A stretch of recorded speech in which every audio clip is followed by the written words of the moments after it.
You have a chance at freedom. Have you taken it? Why? Why live in bondage when you don't have to? For what? For what? The Lord offers you forgiveness and freedom, and he accepts you and he loves you.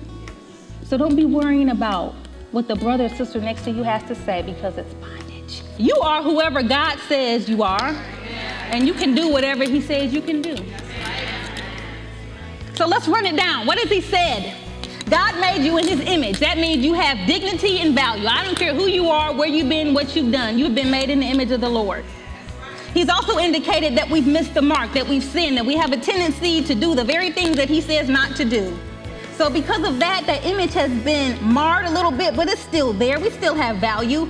But in his mercy, he extends an invitation to connect with us through Jesus so that we can experience restoration. Once that occurs, he calls you purified. He calls you righteousness of God. He calls you a child of God. He calls you an adopted daughter. He calls you welcomed and accepted. He calls you an overcomer. He calls you more than enough. He calls you his. Let's do it the other way. That's who you are. This is what you are not. You are not your educational background. You are not your work experience. You are not your relationship status. You are not your breakup. You are not your divorce. You are not your bank account balance. You are not what your mama said. You are not what your daddy said. You are not what that man said. You are not your miscarriage. You are not your abortion. You are his. Yes, yes, yes, yes, yes, yes, yes, yes.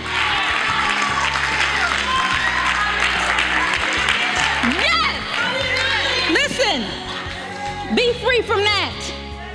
It's bondage. Listen, let those things refine you, but do not let them define you. Remember that time when God authored the greatest comeback story of all time on Calvary's Hill?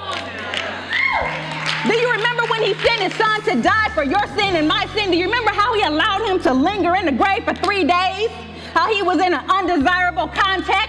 Do you remember how people wept? They were discouraged and they lost hope? But early Sunday morning, he made a comeback. And he took your guilt, and he took your shame, and he removed it as far as the east is from the west. He canceled the record of your debt that stood against you and nailed it to the cross. So let me tell you, if he can do all of that, don't tell me what he can't do in your life. He's the God of the comeback. I really enjoyed the gathering. I always look forward to this event every year. I thought it was a phenomenal, uplifting, and very spiritual experience. I thought it was very uplifting, very needed, well needed after spending so much time in college and surrounded by people who really aren't walking the faith. The comeback means to me that, for me, is that I need to work harder on who I am and what the Lord expects of me.